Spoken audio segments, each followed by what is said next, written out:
question la dernière fois de savoir quand est-ce que cette assemblée a été fondée, l'assemblée de Colosse. Je cherchais.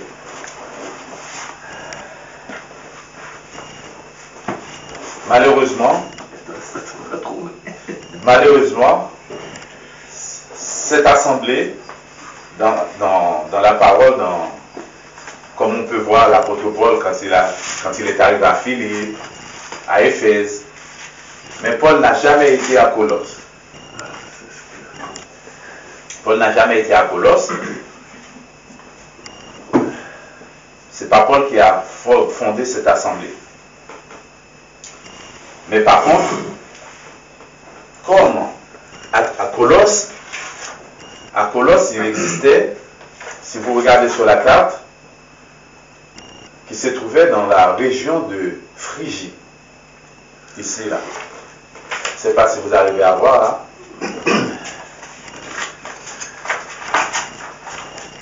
La région de Phrygie se trouvait ici.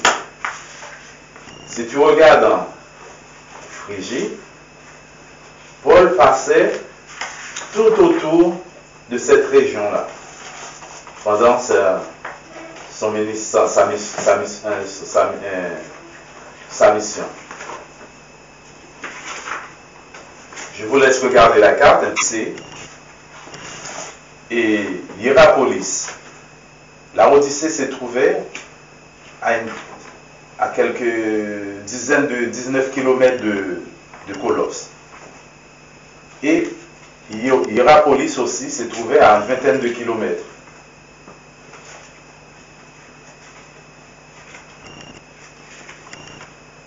Et Éphèse se trouvait un peu plus loin, à une centaine de 190 km, après ce qu'ils disent, de Colosse.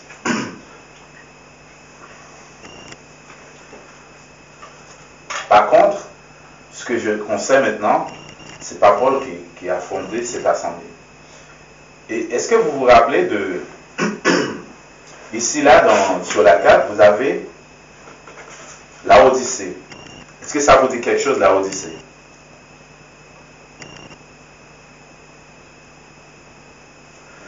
C'est pas une des églises de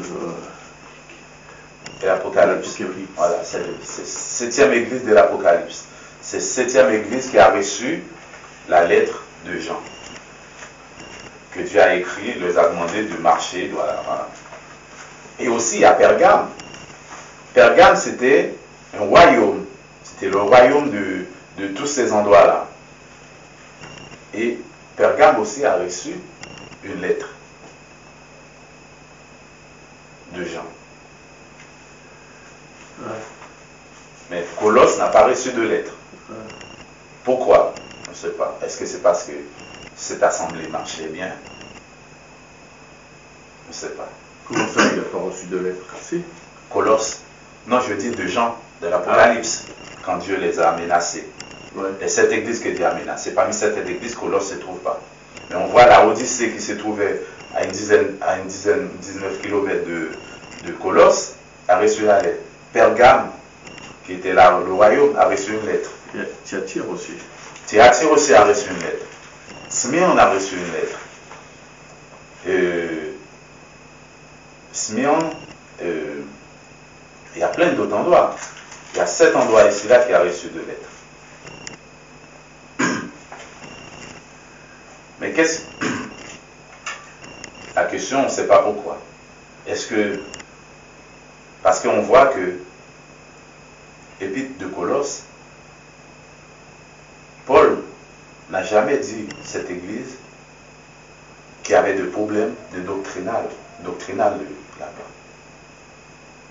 Quand on lit la lettre, Paul n'a jamais dit dans sa lettre qu'à Colosse, il y avait des problèmes doctrinaux. Simplement, on voit que le frère Epaphras, qui est arrivé à Rome, quand Paul était en prison, qui lui a parlé de l'église de Colosse. Mais après, on peut dire, après, on sait aussi, dans cet endroit-là,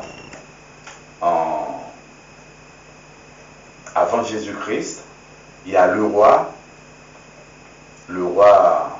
s'exerce, c'est qu'on appelle le Cyrus, le roi Cyrus qu'on peut voir dans Esther, avait déporté beaucoup de Juifs. Il disait 2000 familles de Juifs ont été déportées dans la région de Phrygie. Ce qui veut dire dans cette région-là, il y avait beaucoup de Juifs. Et en plus, le jour de la Pentecôte, en Actes chapitre 2, on va voir parmi les nations qui étaient présentes à Jérusalem pour la fête de la Pâque,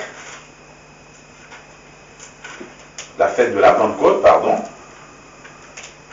eh bien se trouvaient les Juifs de Phrygie. Est-ce que quelqu'un peut lire? C'est Actes chapitre 2. Actes chapitre 2,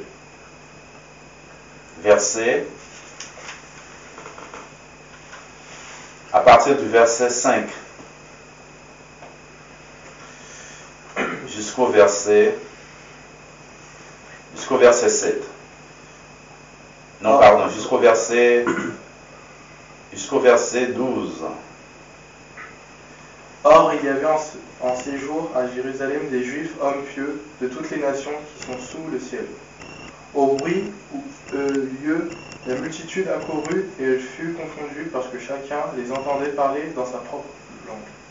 Ils étaient tous dans l'étonnement et la surprise, et ils se disaient les uns aux autres, « Voici ces gens qui parlent, ne sont-ils pas tous galiléens?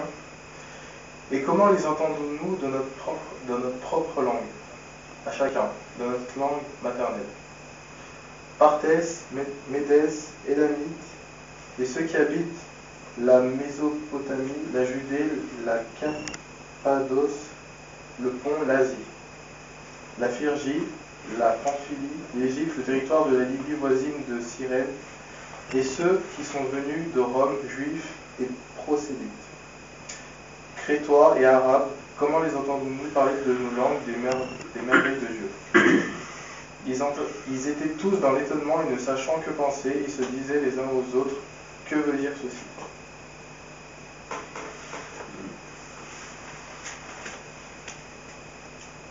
On voit qu'ici, au verset 10, la Phrygie,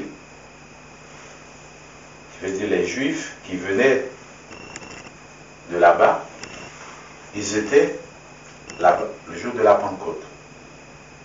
Et ce qui revient à dire, ces gens-là, ils entendaient le premier message des apôtres. On peut aussi dire, parmi ceux qui étaient là, peut-être il y en avait qui acceptaient de devenir chrétiens. Parmi les 3000 qui ont été baptisés le jour de la Pentecôte. Par contre, on sait, ils avaient entendu ce message. Et ce qui veut dire, dans l'église de Colosse, il y avait des païens, des chrétiens d'origine païenne et des chrétiens d'origine juive. Et on imagine, quand on voit ce que l'apôtre Paul a dit dans ses lettres, qu'il y avait des petits problèmes qui pouvaient ressortir, soit judéo-chrétiennes ou bien païennes. Parce qu'on sait que ces gens-là, ils avaient leur pratique qui n'était pas commode avec la chrétienté, avec Jésus-Christ. Et c'est pour cela, on voit que... Oui, parce que dans le premier jour, le jour de la Pentecôte, donc on voit quand même qu'il y avait des païens de la Phrygie. Non, c'est pas païen, des juifs. Des juifs. C'est ce que je te disais. C'est des juifs, il y avait des juifs là. Ouais. Pourquoi les juifs étaient là? Parce que eux, ils étaient attachés à la religion judaïsme. C'est pour ça qu'ils venaient un peu partout pour adorer. C'était la Pentecôte, c'était Pâques et Pentecôte. Ils étaient à Jérusalem pour fêter cette fête-là. C'était une habitude. Chaque année, les juifs partout qui venaient un peu partout dans le monde se trouvaient à Jérusalem. Et parmi ces Juifs, il y avait différentes nations. Que l'apôtre, que Actes des Apôtres, que Nébuel nous a montré qu'il y avait des nations qui venaient un peu partout. Mais c'était que des Juifs. Ouais. Parce que les païens, eux, ils étaient encore, ils n'avaient rien. Ils n'avaient même pas de... À ces moments-là, ils n'avaient pas de loi. Même quand il y en avait qui passaient, mais ces gens-là, ils n'avaient pas de loi, ils ne pratiquaient pas. Sauf certains qui étaient devenus, peut-être en Éthiopie, on sait qu'il y avait des Juifs éthiopiens qui étaient convertis au judaïsme. Donc eux, quand ils se sont convertis au christianisme, le jour de la Pentecôte, les Juifs, ouais, ceux qui étaient là, on peut imaginer. On peut imaginer aussi qu'ils ont gardé quelques traditions juives qu'ils avaient. Absolument, parce que même dans les autres assemblées, on voit les Juifs. Regarde, même avec Pierre. Tu sais comment Dieu a utilisé Pierre. Imaginez les autres. Elle a travaillé pour qu'ils comprennent, pour laisser une série de choses. Parce que ces gens-là, ils pensaient, il y en a beaucoup dans certaines assemblées. Regarde Galate, qu'est-ce qui se passait à Galate? Les Juifs, ils disaient, mais si vous ne faites pas circoncis, selon le rythme de la loi mosaïque, les chrétiens ne peuvent pas sauver.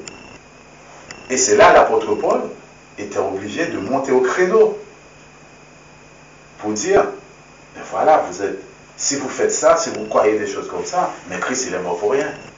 Ouais. Et on imagine ces chrétiens-là, ils étaient tellement attachés au... Parce qu'il faut comprendre que la loi de Moïse, c'était plus qu'une religion. Ça devenait une tradition. C'était une tradition, c'était une façon d'être. C'est comme aujourd'hui quand on prend les gens qui se disent musulmans. C'est plus une tradition, une façon de vivre que d'être... Tu vois ce que je veux dire? Et c'était ça. Et les gens, même quand ils sont devenus chrétiens, eh bien, ils pensent que leur façon de vivre, ça, pour eux, c'est une façon de vivre, c'est une façon d'être. C'est pas quelque chose qu'ils peuvent séparer comme ça. Et c'était pareil pour les Juifs. Et les Juifs, ils allaient même jusqu'à obliger les païens qui sont devenus chrétiens à leur dire, mais voilà, il faut pratiquer la circoncision. Voilà. Et d'autres choses encore. Et tous ces problèmes-là, on imagine, se trouvaient dans toutes les assemblées, presque toutes les assemblées, à l'époque. Et c'est ce cas-là, l'apôtre Paul il va pas dire que, voilà, à Colosse, il va pas dire Colosse, on va voir qu'il n'y a pas de problème doctrinaux. Mais simplement, ils essayent de le mettre en garde contre certaines pratiques qui ne doivent pas coïncider avec notre façon de vivre la foi en Christ.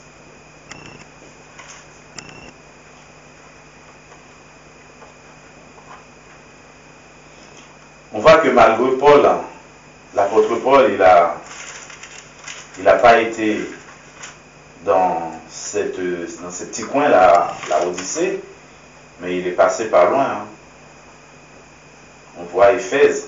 On imagine que l'apôtre Paul, qui est resté à Éphèse pendant des années, au moins 2 années, à évangéliser. Et bien, on nous a dit jusqu'à ce que tous les environnants avaient entendu la parole de Dieu. Et on peut imaginer des frères qui sont devenus chrétiens, mais sont allés un peu partout avec l'apôtre Paul, ils formaient d'autres assemblées aux alentours. Et qu'est-ce qu'il va dire au chapitre 2? On va voir, pardon, il y a un endroit, chapitre 2, verset 1, il dit, je veux en effet, Colossiens chapitre 2, verset 1er.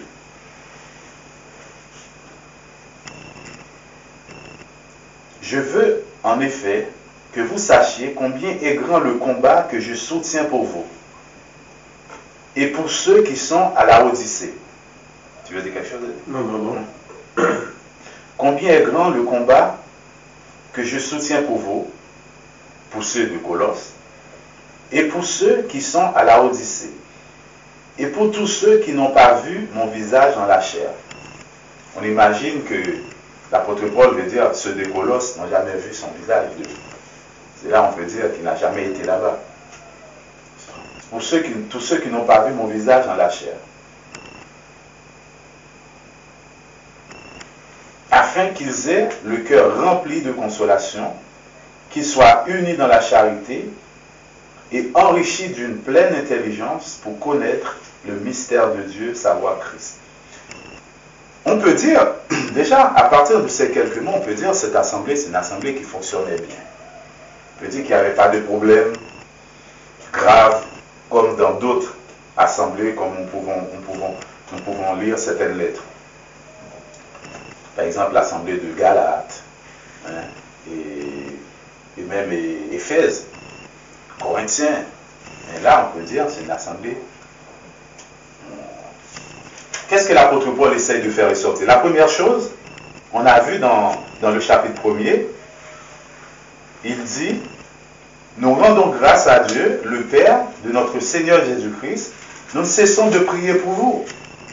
Pour la connaissance. Oui. Et c'est important. C'est important de prier pour nos frères, nos sœurs, pour toutes les assemblées. Pourquoi? Pour que le but, c'est que ces assemblées restent fidèles à la foi qui a été transmise une fois pour toutes. Le souci de l'apôtre Paul, c'était ça. Parce que quand il est passé à un endroit, une assemblée a été formée, il a donné des enseignements. Mais il veut absolument que les frères et sœurs demeurent dans cet enseignement. Parce que c'est extrêmement important. Là, au verset 4, il dit, ayant été informé de votre foi en Jésus-Christ et de votre charité pour tous les saints. Je lui ai dit, ça marchait bien. Il a été informé de votre foi. C'est important. La foi qui a été transmise une fois pour toutes. Eh bien, l'apôtre Paul, on lui a donné des informations que ses frères demeuraient bien dans la foi, dans cette foi. Ils marchaient bien en Christ. À cause de l'espérance qui vous est réservée dans les cieux et que la parole de la vérité, la parole de l'évangile vous a précédemment fait connaître. C'est important. À cause de l'espérance qui vous est réservée dans les cieux. Eh bien, ces frères, comment ils peuvent être au courant de cela? Eh bien, grâce à la parole. Et que la parole de la vérité, la parole de l'évangile vous a précédemment fait connaître. Il est au milieu de vous et dans le monde entier. Il porte des fruits et il va grandissant, comme c'est aussi le cas parmi vous depuis le jour où vous avez entendu et connu la grâce de Dieu conformément à la vérité. Ça, c'est important. Conformément à la vérité. C'est quel verset celui-là? C'est le verset 6. Ouais. Il est au milieu de vous et dans le monde entier. Il porte des fruits, il va grandissant, comme c'est aussi le cas parmi vous, les Colossiens. Depuis le jour où vous avez entendu et connu la grâce de Dieu conformément à la vérité. Ça, c'est important. Quand nous venons à Christ, c'est bien, quand nous venons à Christ, d'entendre la parole qui est conforme à la vérité. C'est pas n'importe, on entend n'importe quoi. Non, il faut entendre la parole qui est conforme à la vérité. Est-ce que dans les actes, il y a des passages qui mentionnent Épaphras? Dans les actes, parce que c'est un compagnon de Paul. Oui, parce qu'il a dit, je crois dans le verset, en Colossiens, il va parler d'Épaphras. Ben déjà au verset 7. Au verset 7. dit d'après les instructions que vous avez reçues d'Épaphras. Notre bien-aimé compagnon de service. Ouais. Fidèle. Actes des apôtres. Je crois qu'on peut trouver Épaphras quand il était avec Paul en Galate, à Rome. Mais je ne me rappelle pas le chapitre. Je n'ai pas fait attention. Quand Paul était à Rome, je pense qu'il y avait des frères avec lui.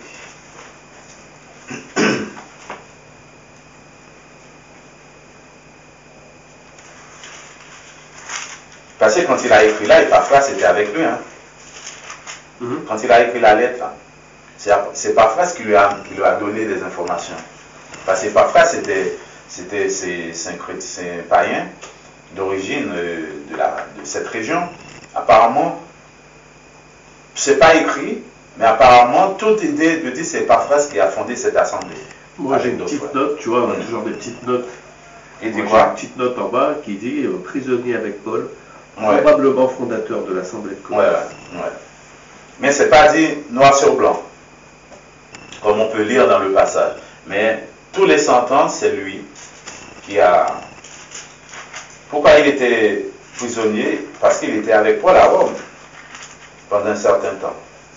Bon, c'est pas parce qu'il était condamné comme Paul. Mais imagine, il était avec Paul dans la prison et il a dû passer un peu de temps avec Paul. Comme celui que Paul avait rencontré en prison, là, qui avait envoyé Philémon, Onésime, c'était Philémon. Là où Paul se trouve à Rome, dans Actes des Apôtres, on peut trouver, je ne sais pas le verset, mais on sait, peut-être la prochaine fois je vais le chercher, on revient avec, pour voir Épaphras qui est avec Paul, mais on sait qu'Épaphras était avec Paul. Parce que c'est lui, quand il est arrivé, qui a donné l'information, qui a amené, quand Paul disait, voilà, au chapitre 1er, dans le verset 7, dans le verset 6, il a eu des informations, ayant été informé de votre foi. On sait que c'est Épaphras, peut-être avec d'autres frères encore, qui lui a donné, d'après les instructions que vous avez reçues, Épaphras, notre bien-aimé compagnon de service, qui est pour vous un fidèle ministre de Christ. On voit que Épaphras, il travaillait avec les frères, les chrétiens de Colosse.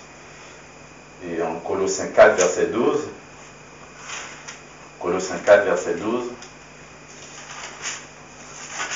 il dit, Épaphras, qui est des vôtres, vous salue. Épaphras, qui est des vôtres, vous salue. Serviteur de Jésus-Christ. Il ne cesse de combattre pour vous dans ses prières, afin que, parfait et pleinement persuadé, vous persistiez dans une entière soumission à la volonté de Dieu. Extraordinaire. Extraordinaire ce message d'encouragement. L'apôtre Paul est certain que vous continuez à demeurer dans la doctrine, dans l'enseignement, dans la foi qui a été transmise une fois pour toutes. Et en Philémon, je vois Philémon, qu'est-ce qu'il dit? Philémon, verset 23.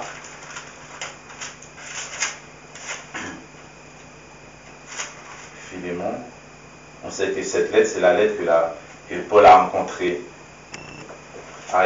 C'est son fils, il a baptisé il a enseigné dans la prison, qui était prisonnier, qui était échappé de son maître. Il a envoyé. Verset 23, il dit, Épaphras, mon compagnon de captivité en Jésus-Christ.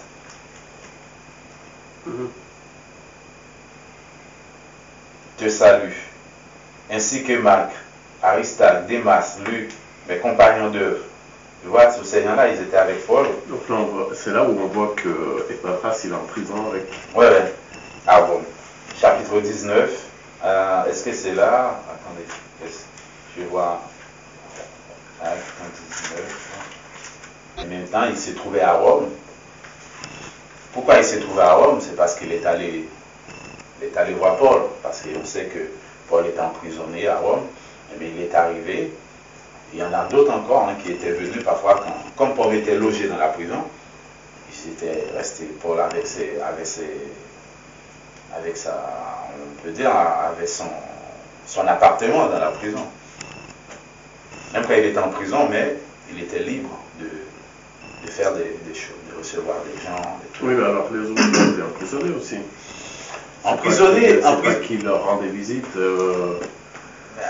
Tu sais que Paul, quand il était en prison, il y a des gens qui étaient venus pour l'aider. Mais ces gens-là étaient considérés comme prisonniers aussi. Mais tu vois, il va dire, qu'est-ce qu'il va dire dans... Il va dire, qui est mon fidèle compagnon dans... Qu'est-ce qu'il a dit dans le... Mon compagnon de captivité. De captivité. Et après, il va dire pour Christ. Tu vois, il va parler de Christ. Est-ce que Philémon, peut-être on verra ça probablement, est-ce que c'est parce qu'eux, ils avaient fait quelque chose, ils étaient arrêtés? Non, parce que je pense que, on va voir, je crois que c'est eux qui vont ramener la lettre de Colosse quand Paul a écrit la lettre. Parce que je crois que c'est eux, c'est ces gens-là qui vont revenir à Colosse pour amener la lettre. On verra ça par la suite.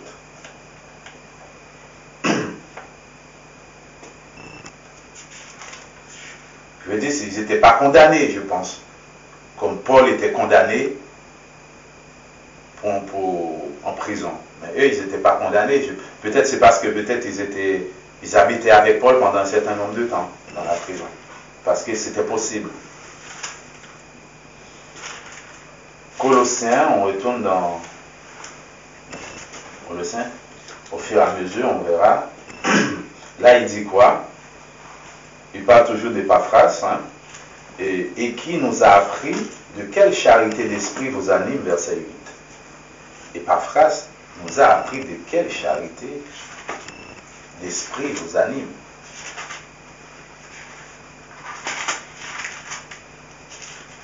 Colossiens chapitre 1er, verset 8. Mais jusqu'à maintenant, on voit ici, c'est une assemblée qui fonctionne bien. Parce que tout,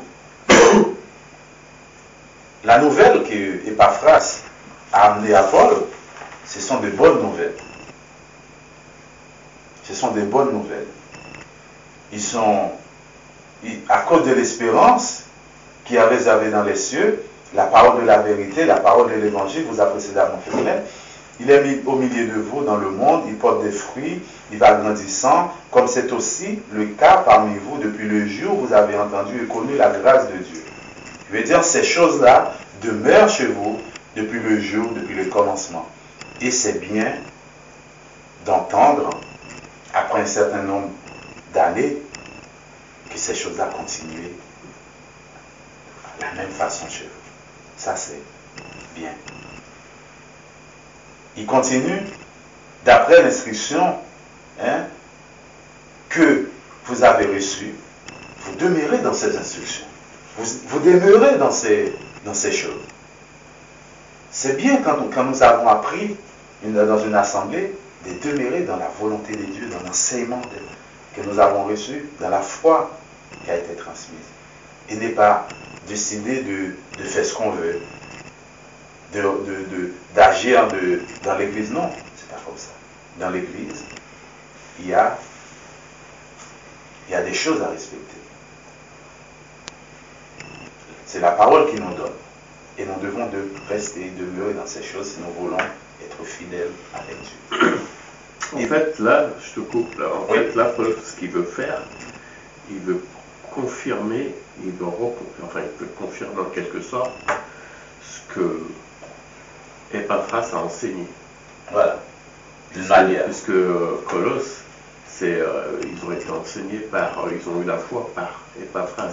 Et par d'autres frères aussi. Par d'autres frères aussi, mais. Peut-être d'autres frères, mais bon, on voit plus Épaphras en avant. Oui, c'est lui, voilà. Par rapport à ses instructions. Ouais. Et là, Paul, lui, comme il n'a jamais été en contact direct avec les chrétiens de Colosse, en fait, il réaffirme en quelque sorte le travail qui a été fait par... ce que Epaphras a enseigné. Voilà. C'est pour ça qu'après, on repart sur la position première de Christ. Voilà. Je veux dire, et ces gens-là, on peut imaginer, ces gens-là, ils ont reçu, ils avaient reçu des choses. Ben, si Epaphras est parti pour aller voir Paul à Rome pour apporter des informations, je veux dire, ils avaient un contact bien avant avec Paul. Et ces gens-là, comment ils ont... On sait que c'est Paul, les Colossiens. Epaphras, je veux dire. On sait que Epaphras et d'autres frères, peut-être ont dû reçu des messages des frères qui sont venus qui a été enseigné par Paul déjà dans la région. Ils sont partis, peut-être Epaphras aussi, on ne sait pas. J'ai dit, les frères qui étaient à Colosse, ils ont reçu des messages d'instruction des frères qui étaient en contact avec Paul. Parce que Paul était dans la zone, Éphèse, quand tu vois Éphèse, la Bible nous dit, quand on acte, Éphèse, Paul est resté très longtemps là-bas. Il enseignait beaucoup. Mais des gens qui étaient enseignés ont parti, ils ont propagé l'évangile. Et puis rien de nous dire. Sauf que là, dans Colosse, il n'y a rien qui nous dit ça. Oui, je dis rien de nous dire, mais ces gens qui sont arrivés là, qui ont implanté, fondé cette assemblée, ils avaient reçu des messages, des instructions. D'Epaphras. Non, Epaphras, il a reçu de quelqu'un d'autre. Epaphras. Je dis d'Epaphras. Non, Epaphras, lui, c'est par rapport à ses instructions. Oui, mais lui, moi je veux dire. C'est lui qui a enseigné Colosse. Oui, Epaphras, lui, comment il a été enseigné? C'est ce que je suis en train de dire. Eh ben, il a été enseigné par... C'était un compagnon de Paul. Voilà, c'est ce que je suis en train de te dire. Et lui, quand il a reçu le message de Paul, et lui, quand il est arrivé là-bas, il a donné le même message. Ouais. Il n'a pas changé. Et Paul, comme tu as dit, Paul va le mettre en avant. Le message qu'Epaphras vous a donné, et bien voilà, je suis content d'apprendre que vous demeurez dans ces choses-là. C'est important. En fait, il est en train de confirmer. Voilà, mieux que ça, il est en train d'accréditer. Absolument. Voilà, je comprends ce que tu veux dire. Je comprends. Et quand les chrétiens entendent ça, eh bien, ils vont dire, on a reçu ton message. Voilà. Depuis le jour où nous en avons été informés, nous ne cessons de prier Dieu pour vous et de demander que vous soyez remplis de la connaissance de la volonté en toute sagesse et intelligence spirituelle. Connaissance en toute sagesse. Depuis le jour, Paul a reçu ces messages de savoir que vous demeurez dans la foi. Mais qu'est-ce qu'il fait? Il dit, moi et les autres, nous cessons de prier pour vous et demander à Dieu. Demandez à Dieu que vous soyez remplis de l'Esprit, pour que l'Esprit vous continue à vous conduire dans cette obéissance, dans cette volonté-là. Vous soyez remplis de la connaissance de sa volonté, toute sagesse, intelligence et spirituelle, pour marcher d'une manière digne du Seigneur et lui être entièrement agréable, portant des fruits en toutes sortes de bonnes œuvres, croissantes par la connaissance de Dieu. Fortifié à tous égards par sa puissance glorieuse, en sorte que vous soyez toujours et avec joie, persévérant et patient. Qu'est-ce qu'on peut dire de plus d'une assemblée?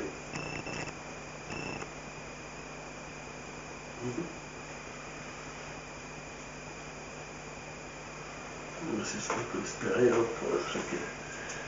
Ouais. C'est ce qu'on peut espérer de nous pour une assemblée. Mais Paul va les mettre en garde. C'est vrai, vous êtes dans la bonne vous êtes dans la bonne direction. Bon, il les encourageait de continuer. Et qu'est-ce qu'ils font eux de leur côté? Eh bien, on prie pour vous. Parce que pourquoi? Parce qu'ils savent. Il n'y a que Dieu qui peut nous maintenir toujours dans sa volonté. Et sinon, il y a toujours des choses qui peuvent arriver de tout horizon pour essayer de déstabiliser les chrétiens. Déstabiliser l'Église. Mais Paul, qu'est-ce qu'il va faire? Il va les mettre en garde contre certaines pratiques, contre certaines choses qui peuvent arriver. Peut-être qu'il était déjà en train de rôder. On verra ça par la suite. Mais comme nous avons dit au départ, on a parlé, il y avait des Juifs qui étaient là. On sait que les Juifs sont attachés tellement à leur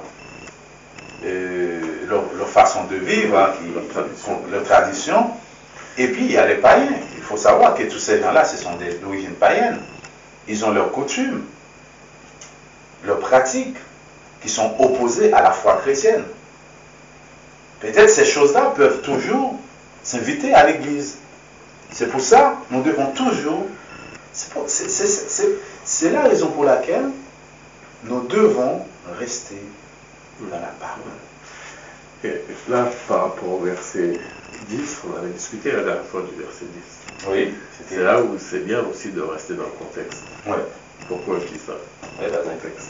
Parce que là, depuis le début du chapitre 1, que ça, il y a des...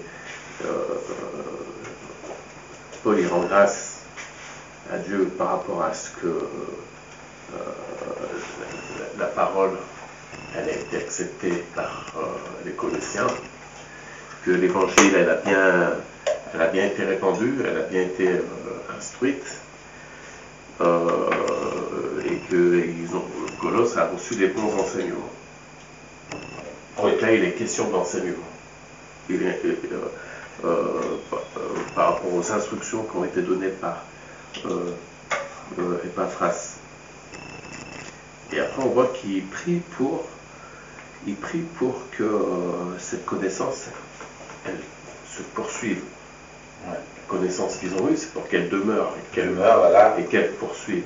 Que ça dure. Que ça et après, quand il dit marcher d'une manière digne du Seigneur pour lui plaire, en tout point de vue, porter du fruit et en toutes sortes d'œuvres bonnes et croisser dans la connaissance. C'est toujours ça, c'est toujours par rapport à la connaissance, le fait de croître, le fait de marcher d'une manière digne.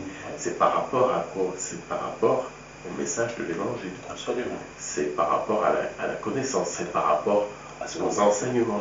Donc marcher d'une manière digne, c'est rester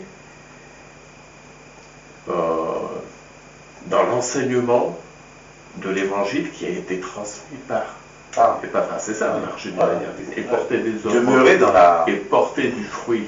C'est quoi porter du fruit? Ça veut dire quoi? Ça veut dire évangéliser, enseigner. Ça, c'est l'ensemble de tout. Ça peut vouloir dire ça. Quand on porte des fruits, c'est qu'il est question d'instruction.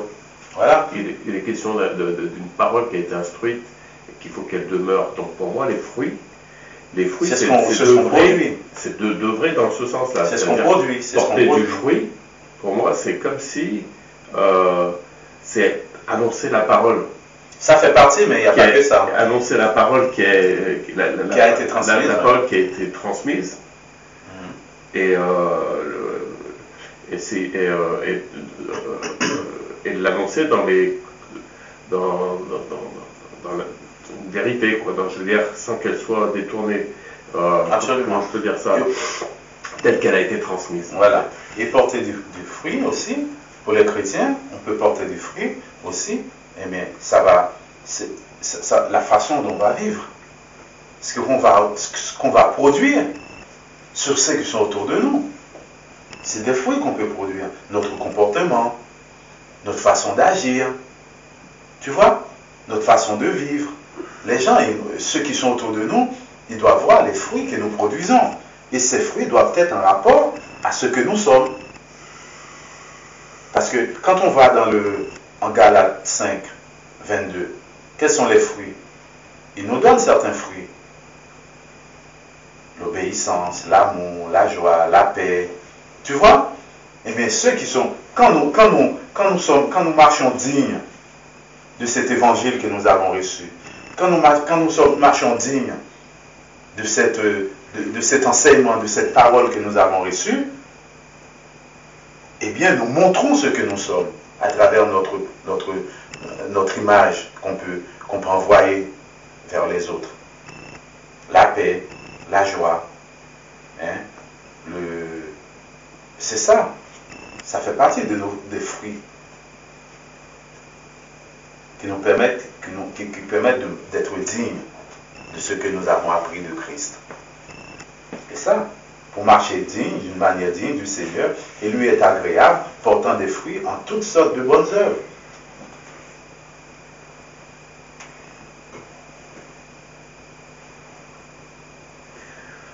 Pour moi, ce passage de marcher d'une manière digne, je le vois bien aussi dans le sens où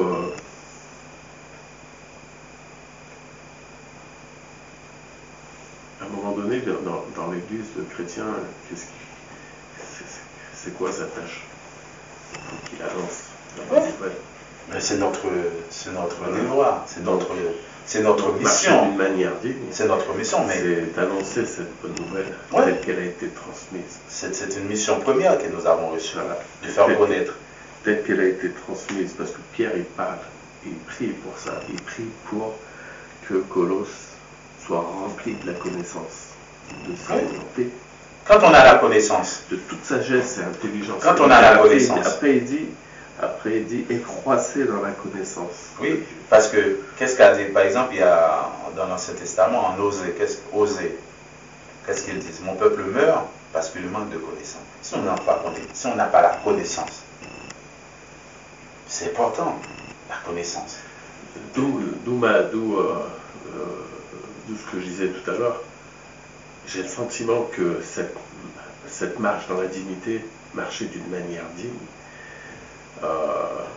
se rattache au fait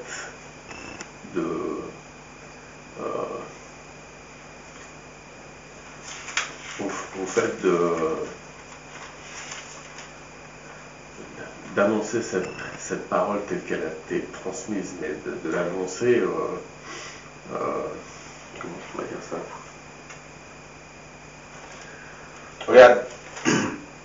Regarde ce que dit Paul, déjà aux Éphésiens, au chapitre 4. Il avait déjà dit, au verset 4, chapitre 4, verset 1er. Je vous exhorte donc, moi le prisonnier dans le Seigneur, à marcher d'une manière digne de la vocation qui vous a été adressée. En toute humilité et douceur, avec patience, vous supportant les uns les autres avec charité, vous efforçant de conserver l'unité de l'esprit par le lien de la paix.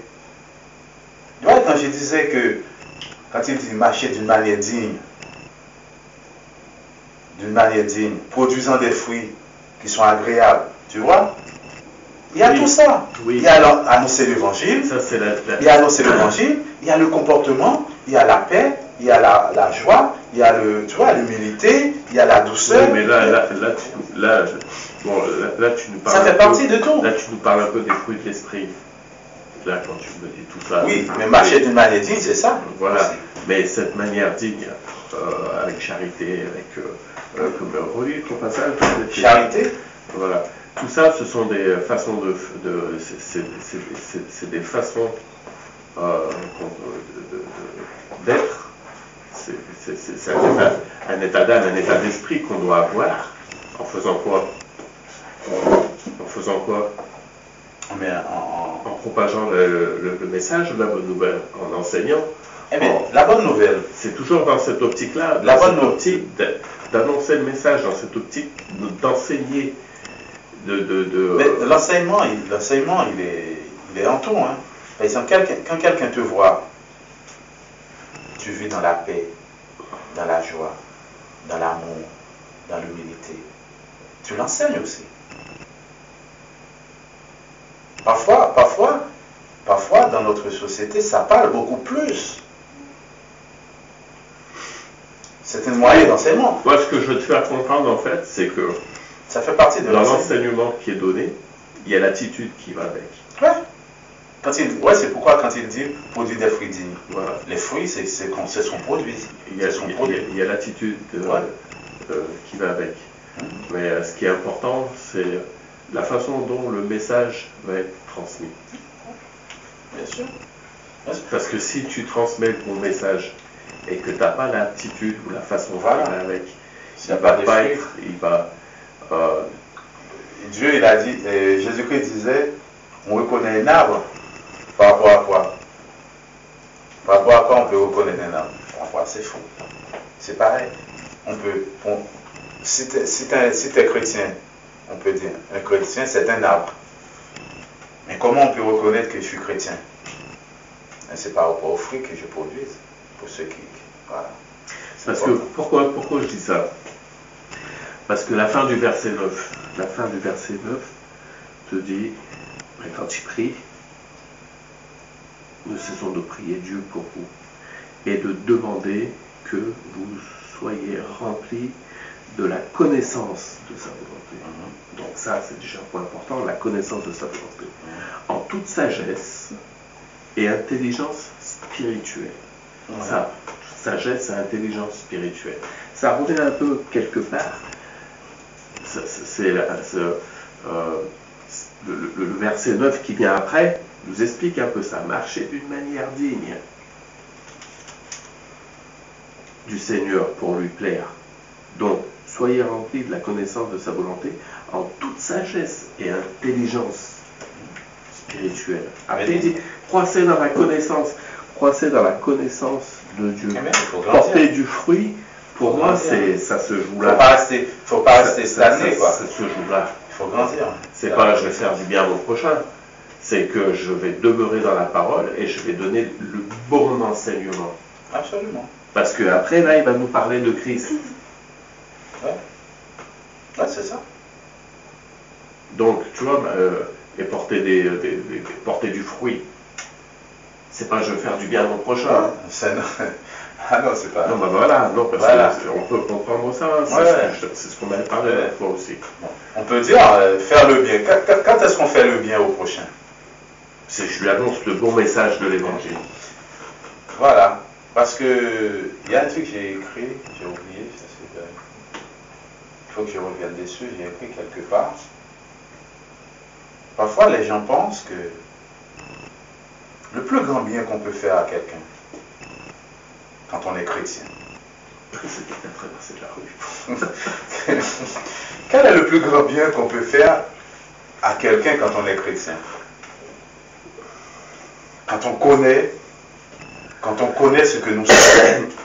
C'est l'amour au salut. C'est lui permettre de qui aussi. Voilà. C'est le plus grand bien qu'on peut faire à quelqu'un. Quelqu'un qui c'est pas parce que la personne est dans le besoin. C'est vrai, si on a le moyen, c'est bien. On peut donner quelqu'un à manger, qui a faim. Ça c'est bien. Dieu aime ça, Dieu loue ça. Mais c'est pas notre raison première pour Dieu. Parce que Jésus-Christ a dit que servira-t-il à un homme de gagner le monde entier, ces personnages. Il a dit la première chose qu'on peut faire à quelqu'un quand on est chrétien, c'est d'aider à gagner son âme, à l'amener à Christ, à faire connaître la vérité. Après, les autres choses viennent après. Donc pour moi là, il est bien question d'enseignement. Il est bien question de transmettre cet enseignement et que cet enseignement reste vrai. Quoi. Reste à l'origine, reste fidèle. Quoi. Voilà. Reste vrai, reste... C'est ça. Parce que l'apôtre, qu'est-ce qu'il a fait? On voit qu'est-ce qu'il est en train de faire là, avec Épaphras. Mais comme tu as dit, il est en train de dire aux chrétiens, mais voilà, cet enseignement que vous avez reçu de nos frères, c'est le bon enseignement, mais continuez, demeurez dedans, et on prie Dieu pour que Dieu vous garde, vous donne encore plus de sagesse, d'intelligence, de connaissance, pour que cela continue jusqu'à la fin. Parce que c'est ainsi qu'on peut rentrer comment dire, au dernier jour, Dieu dira, viens, fidèle serviteur, voilà. C'est comme ça. Tant qu'on ne demeure, il faut qu'on demeure dans ça jusqu'à la fin, toute notre vie, jusqu'à la fin. C'est ça. Verset 11, fortifiez-vous, fortifiez à tous égards par sa puissance glorieuse. Colossiens chapitre 1er, nous sommes au verset 11. Fortifiez-vous, fortifiez à tous égards par sa puissance glorieuse, en sorte que vous soyez toujours et avec joie, persévérants et patients. Verset 12. Rendez grâce au Père qui vous a rendu capable d'avoir part à l'héritage des saints dans la lumière. Rendez grâce à Dieu. Nous devons toujours prêts à rendre grâce à Dieu, à remercier le Seigneur, à honorer le Seigneur. Hein? C'est notre but aussi, d'honorer celui qui nous a donné le moyen de faire partir de cet héritage. Celui qui nous a adoptés. Vous avez vu, vous vous rappelez que nous avons parlé de l'adoption. Eh bien, nous avons été adoptés par Dieu. Qui veut dire, aujourd'hui, nous avons cet héritage, grâce à notre adoption.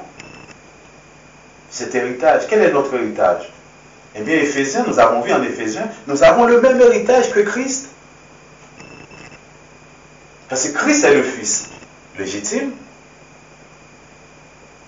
Mais nous sommes fils aussi. Mais en ayant adopté, nous sommes adoptés par Dieu. Eh bien, un enfant qui est adopté et un enfant qui est un enfant légitime, ils ont le même héritage de leurs parents. Eh bien, dans Éphésiens, nous avons vu cela. Le même héritage que nous avons que Christ. Et pour cela, c'est pas pour rien l'apôtre Paul dit au verset 12 aux chrétiens aux frères colossiens, rendez grâce au Père qui vous a rendu capable d'avoir part à l'héritage des saints dans la lumière. Rendons grâce à Dieu. Mais quand nous sommes venus à l'église, nous sommes venus pour faire quoi? De rendre grâce à Dieu. Eh bien, cela ne doit pas seulement quand nous sommes venus à l'église. Eh bien, partout où nous sommes, toute notre vie, nous devons rendre grâce à Dieu. Comment nous pouvons rendre grâce à Dieu? C'est la même façon, nous avons vu, eh bien, marcher d'une manière digne de l'évangile. Marcher d'une manière digne de l'évangile. Quand nous marchons d'une manière digne de l'évangile, nous rendons grâce à Dieu. Quand nous produisons des fruits qui sont agréables à Dieu, nous rendons grâce à Dieu. Quand nous sommes venus à l'église le dimanche pour l'adorer, pour participer à la Sainte Seine, nous qui sommes chrétiens, nous rendons grâce à Dieu. C'est ça la vie chrétienne. Mais l'apôtre Paul, il rappelle aux frères, voilà, vous devez toujours capable de rendre grâce à Dieu, qui vous a rendu capable d'avoir part à l'héritage des saints dans la lumière, qui nous a délivrés de la puissance des ténèbres. Rendons grâce à Dieu pour cela, parce qu'il nous a délivrés de la puissance des ténèbres. Vous, Colossiens, c'est bien ce que vous faites, la façon dont vous êtes. Mais il faut toujours penser à rendre grâce à Dieu. Parce que Dieu nous a délivrés de la puissance des ténèbres. Non seulement il nous a délivrés, il nous a transportés. Hein? Toujours verset 13. Il nous a transportés dans le royaume du Fils de son amour. Vous êtes dans le royaume du Fils de son amour. Vous êtes dans le royaume, dans l'Église.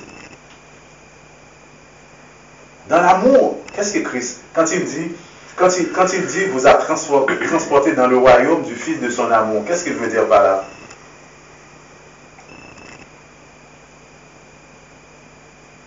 En 1 Jean, voyez de quel amour il nous a aimés. Qu'est-ce qu'il a fait? Il a donné sa vie pour le royaume. Il a donné sa vie pour l'Église. Eh bien, rendons grâce à Dieu pour cela. Il nous a transportés dans son royaume. Non seulement il nous a délivrés de la puissance des ténèbres, mais il nous a transportés. Il nous a amenés. Il nous a ajoutés dans son royaume. Ça, c'est l'Église. C'est l'Église. Quand il dit l'amour, eh bien Dieu, Christ, quel amour? Il a donné sa vie pour l'Église. Et l'apôtre Paul rappelle aux Colossiens, eh bien, vous devez rendre grâce à Dieu pour cela. Verset 14, en qui nous avons la rédemption, la rémission des péchés. Christ pour qu'il nous délivre de la puissance des ténèbres, pour qu'il nous transporte dans son royaume de son amour. Qu'est-ce qu'il a fait? Il nous a pardonné. La rémission des péchés, la rédemption. Il nous a pardonné. Il nous a acceptés.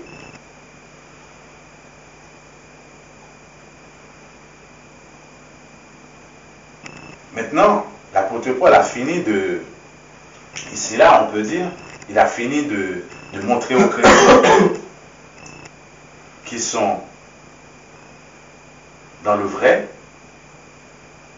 et ils ont montré la bonne volonté de marcher, d'être fidèles à Dieu. Maintenant, il va les mettre en garde. Il va leur donner quelques points forts aussi concernant Christ.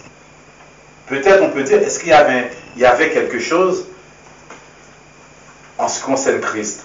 Est-ce qu'il y en a qui disaient, ah oui, comme on peut entendre aujourd'hui, hein, Christ n'est pas Dieu. Hein? On entend ça, hein? Il y a des gens qui disent, Christ n'est pas Dieu. Ouais, Christ est... Maintenant, qu'est-ce que l'apôtre Paul va dire au verset 12? Il est l'image du Dieu invisible, le premier-né de toute la création. C'est Christ, c'est Jésus-Christ. Il est l'image du Dieu invisible. Le Dieu que vous ne voyez pas. Verset 15. Oui, verset 15, ouais.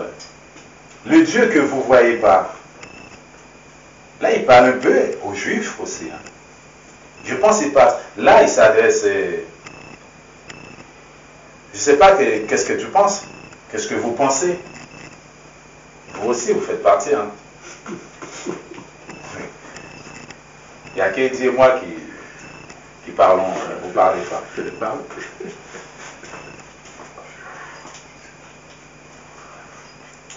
Que pensez-vous quand il dit, parce qu'on sait, vous avez entendu là, que dans cette assemblée, non seulement il y avait des chrétiens d'origine païenne, mais il y avait des chrétiens aussi d'origine juive. Là, moi, j'ai ici, dans ce verset 15, j'ai plus d'impression que l'apôtre Paul s'adresse un peu plus aux Juifs. Je ne sais pas ce que vous pensez. Là, il dit, il appuie sur un point là, il dit, il est l'image du Dieu invisible, le premier-né de toute la création. Qu'est-ce que vous pensez? Est-ce que vous pensez peut-être dans cette assemblée, peut-être il y a quelques-uns qui disaient qu'ils n'étaient pas trop sûrs que Jésus-Christ était Dieu ou... Pour moi, c'est surtout que ces premiers chrétiens, déjà, ils avaient une appartenance juive. Ouais.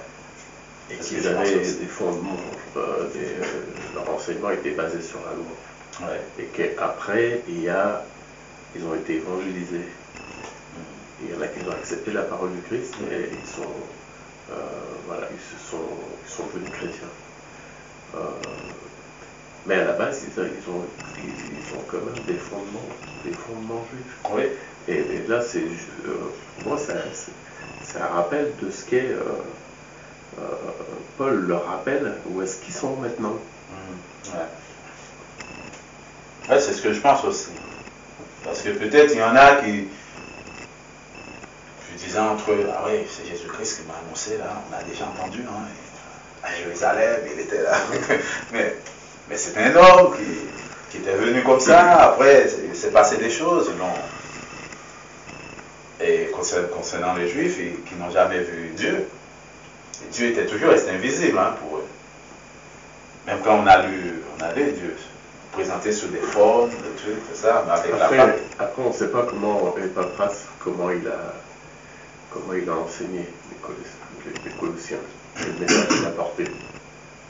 déjà, on sait qu'il apporte un bon message. On sait que les premiers chrétiens, ils ont été vengés dès le premier jour de la Pentecôte. Les apôtres, ils ont les Juifs qui étaient là-bas. C'est pas dit que bon, peut-être là, on sait que ce jour, le premier contact, les apôtres, ils avaient mis pour annoncer, c'était une bonne nouvelle. Il n'y avait pas encore un enseignement bien fondé. Après, on sait aussi, il y en a beaucoup qui restaient à Jérusalem, ceux qui sont devenus chrétiens. Ils ont resté pendant un certain nombre de temps là-bas. Peut-être il y en a qui sont partis bien longtemps après, qui ont reçu beaucoup de choses. Mais on sait aussi le petit problème, même parmi les apôtres. Pierre et peut-être d'autres, ils sont d'origine juive, qui avaient un petit problème avec, au début, avec ces choses. Mais allez voir les autres qui étaient un peu plus des chrétiens, si je peux dire le mot,